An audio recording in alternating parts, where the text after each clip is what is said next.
Did you guys see that post recently that went viral where people were saying, like the claim of how many Americans are illiterate, and like a conservative estimate is that at least a quarter of American adults are illiterate?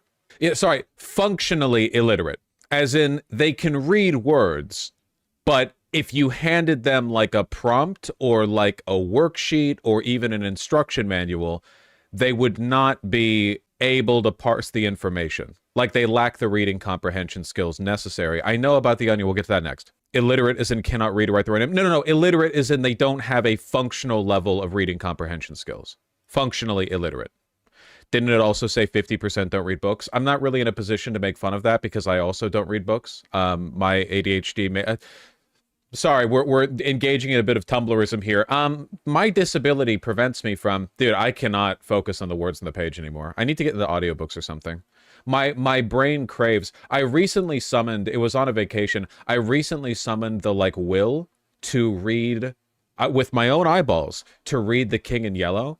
And I really enjoyed it. And it made me think, like, wow, reading is fun. But it's just so difficult to focus on the damn words. From the National Literacy Institute, I can't really speak to like the veracity of the claims made by this specific institution, though there are plenty of sources out there saying that American functional literacy is on the decline. You strike me as someone who'd enjoy nonfiction more. You are so incorrect. Sorry, my job is nonfiction. In my break time, in my free time, give me stories about an anime man who can use the power of friendship to defeat the evil. Okay, give me the, not necessarily the softballs intellectually. The King in Yellow wasn't really, well, The King in Yellow wasn't a difficult read, but it wasn't an easy read either. I certainly wouldn't recommend it to like high schoolers or anything. It wasn't like, I don't know, House and Leaves or whatever, House of Leaves.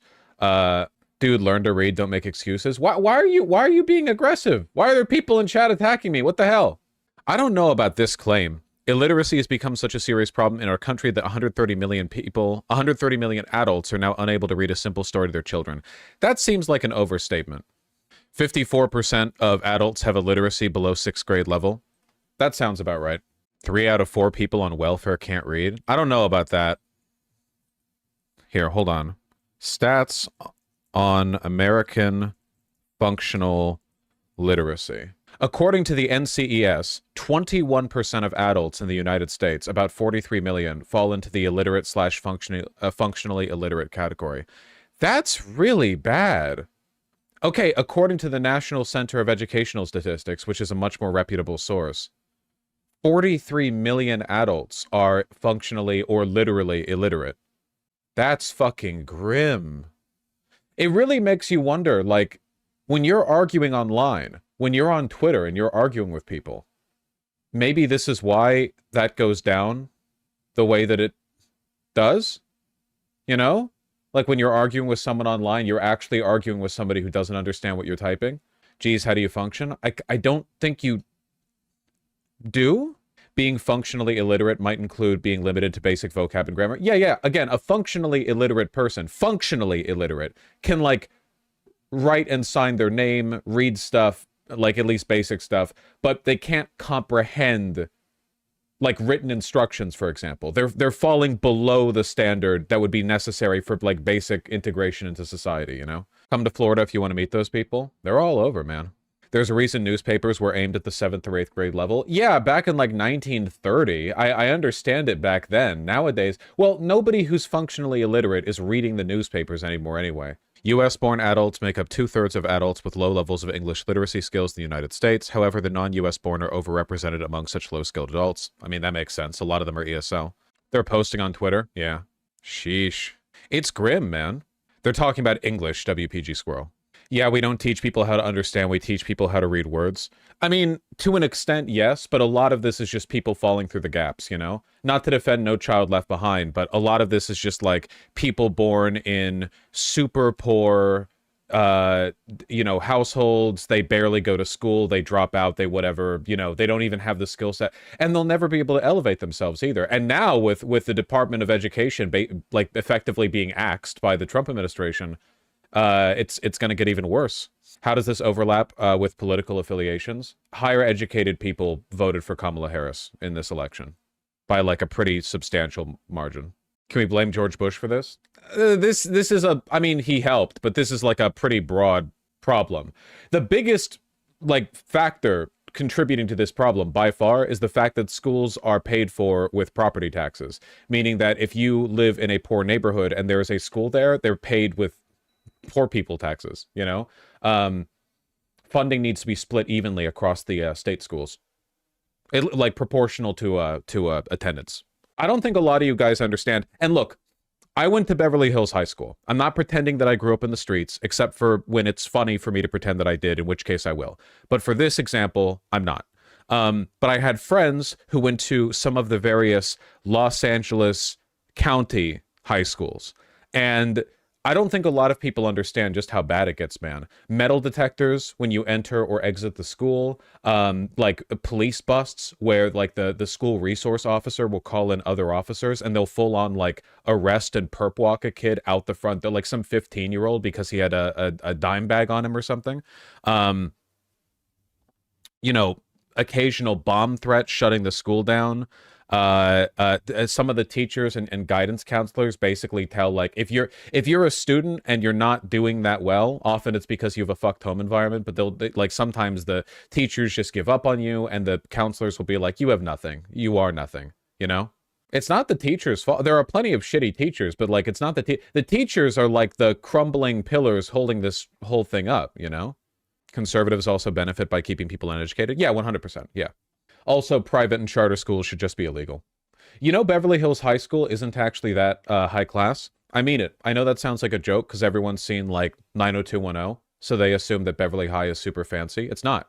The infrastructure of Beverly High is fancy because it was built like 100 years ago, and it's got like a cool mosaic fountain or whatever. It's got a cool gymnasium that was built by FDR personally with his own bare hands, which is impressive because he had polio.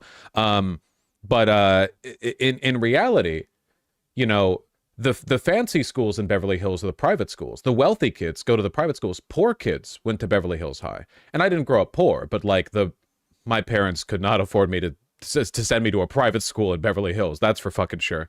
Not even close. So the wealthy kids, you know, they would go off to their super high tier education, and there was a lot of black and brown kids at Beverly Hills High. You know, the children of people who worked in landscaping, in you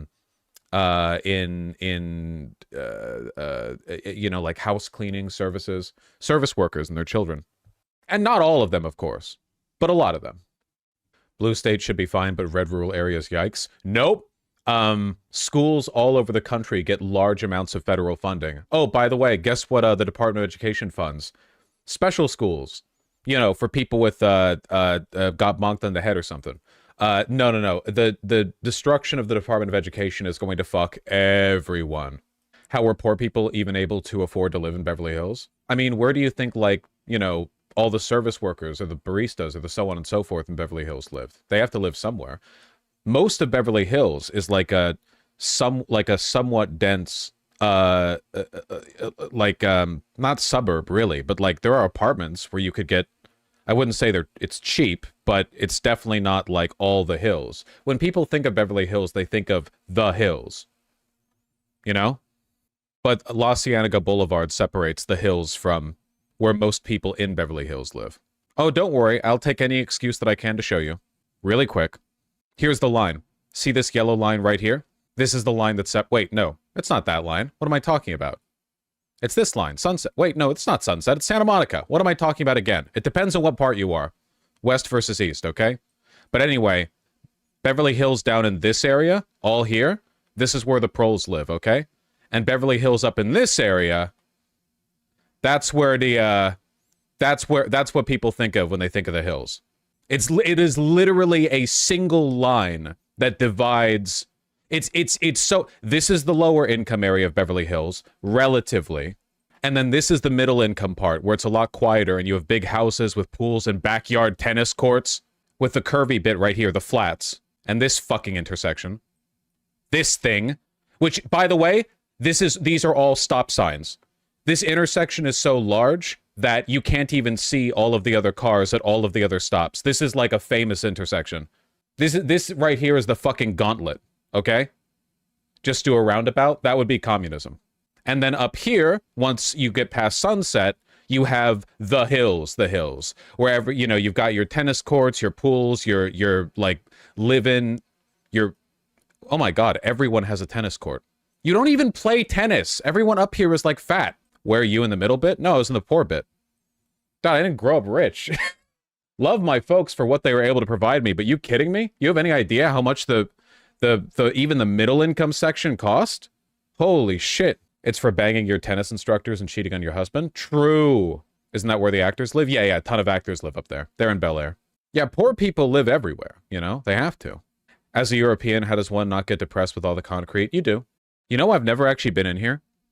They built this gigantic walled-off neighborhood in the middle of Los Angeles, the La Brea, yeah, the Park La Brea Apartments, which is like this city within a city, and it's walled with trees all around it, so you can't see inside. I've never driven inside here. It's like, look, it's like they built a completely separate neighborhood. It's like a gated community, basically, but they built it in the middle of the city rather than in the out in the hills. Who lives there? Wealthy people. Very wealthy people, I assume. Where's the Grove? The Grove. The only place left in Los Angeles that has a working tram. It's an outdoor shopping mall, and it has a cute little tram with a little ding-ding bell that runs down this road and then stops here and then goes back around. It's actually pretty nice. I mean, it's super bougie, but it's LA. Just like in GTA! They're gonna... GTA 7 is gonna take place in Seattle, and you guys are gonna be exploring the map, getting all the collectibles or whatever the fuck, and you're going to see, like, this is how I get doxxed. It's going to be some... You see, like, a character model for an NPC that looks exactly like me standing outside a house, and you'll be like, wait, is that? You'll be able to go inside the house and see me like shit. I'm telling you, like, hey, back off, man. Hey, what are you doing? Get out of here. If you don't leave, I'm gonna call the police. It's over. Love the farmer's market at the Grove. Yeah, it's crazy expensive now, but, like, so is everything, I guess. They got good stuff there. I don't miss LA, but I do miss some of the stuff in LA. That's for sure. It's also, like, super interesting in a topographical sense, right? Because you can see the areas where, like, the hills were left preserved, and then you have the mountain and the valley and so on and so forth. I've never been up in this part. I need to go back at some point. Never been to Malibu. Looks like a wasteland. It's Los Angeles.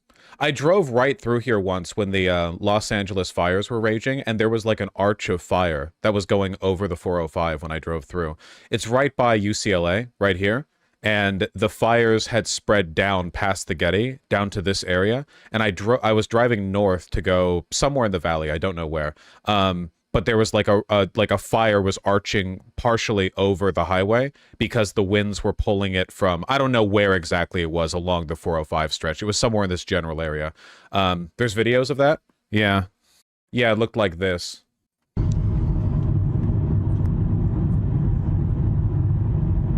What, the scallop? Just another day in LA. Yeah, average Californian Tuesday. Oh my god. First time?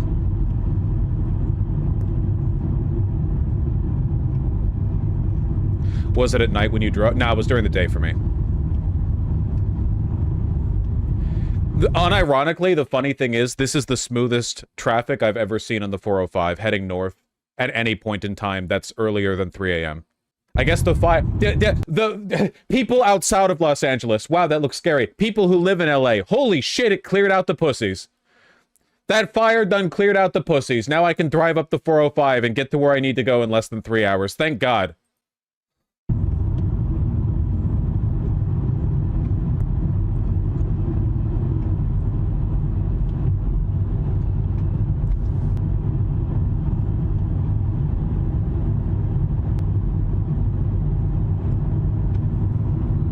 I feel like it was right around this area, because this is where we're closest to the hills.